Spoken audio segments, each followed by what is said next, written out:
Donc il n'y a pas longtemps, on a vu une vidéo du Hindenburg, qui est un dirigeable allemand, qui a brûlé entièrement lors de son atterrissage en 1937. On s'est demandé pourquoi il avait brûlé comme ça. Des scientifiques ils ont fait beaucoup d'expériences et d'expérimentations sur le terrain. Ils ont découvert que c'était la faute d'un gaz qu'on appelle le dihydrogène. Aujourd'hui, on va apprendre à en fabriquer. Pour notre expérience, nous allons utiliser de l'acide chlorhydrique et du fer. L'acide chlorhydrique se compose d'un ion hydrogène positif H+, et d'un ion chlorure négatif Cl-. Le fer il est naturellement composé d'un atome de fer. Lorsqu'on met en contact du fer et de l'acide chlorhydrique, un électron va s'échapper de l'atome de fer et rejoindre le ion hydrogène, formant ainsi un atome d'hydrogène. Il se forme donc des molécules de dihydrogène. Lorsque l'atome de fer perd son électron, il se transforme en chlorure de fer 2, ce sont des déchets. Pour l'expérience, on va utiliser du fer, qui dans le manuel, on nous dit qu'il doit donner un électron au ion hydrogène de l'acide chlorhydrique. Mais on va aussi utiliser trois autres métaux, à savoir le cuivre, le zinc et l'aluminium.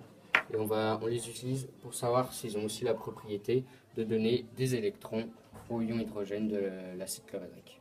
Afin de déterminer lesquelles des poudres fonctionnent avec notre expérience, nous allons ajouter une pincée de chaque poudre dans les 4 tubes à essai ci-dessous.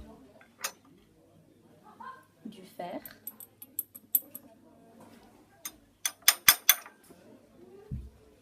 de l'aluminium,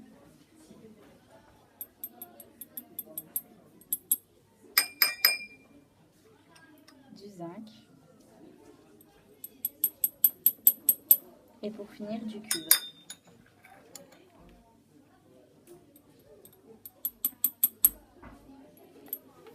Un bouchon sur le tube pour piéger le dihydrogène. Dans le fer.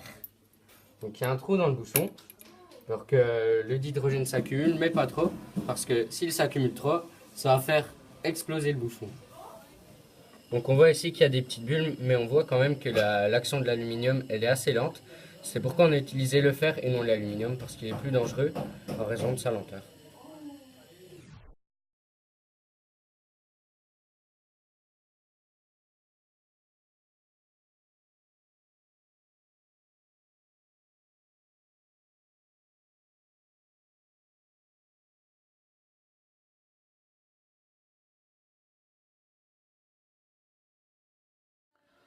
Donc là on va transférer le gaz de ce tube là dans ce tube-ci, à moyen de l'eau, pour que le dihydrogène ne s'échappe pas dans l'air.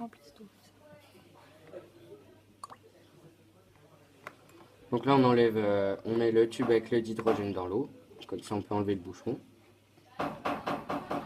Et ainsi garder le dihydrogène dans le tube.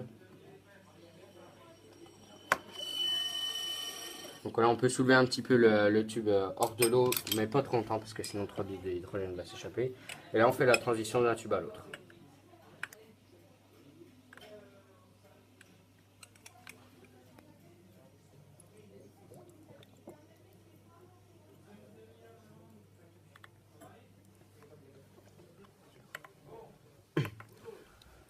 Donc maintenant, on va boucher le tube avec le tube où on a transféré le dihydrogène avec un bouchon.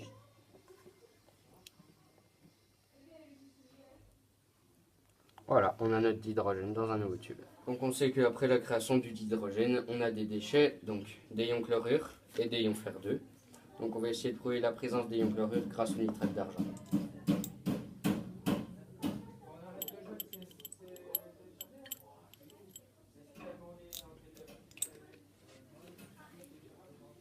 On voit bien que se forment des précipités blancs ici. Les ions chlorure sont bien présents. Donc on a récolté l'eau du bac dans laquelle on a transféré le dihydrogène d'un tube à essai à l'autre. On voit bien qu'elle a carrément changé de couleur, ce qui montre la présence de déchets. Et on va essayer de trouver quels sont ces déchets grâce à des réactifs. On sait que le Hindenburg a brûlé à cause d'un gaz, le dihydrogène. On peut en déduire que ce gaz est inflammable. Afin de déterminer s'il est présent dans le tube à essai, nous allons lui approcher une allumette.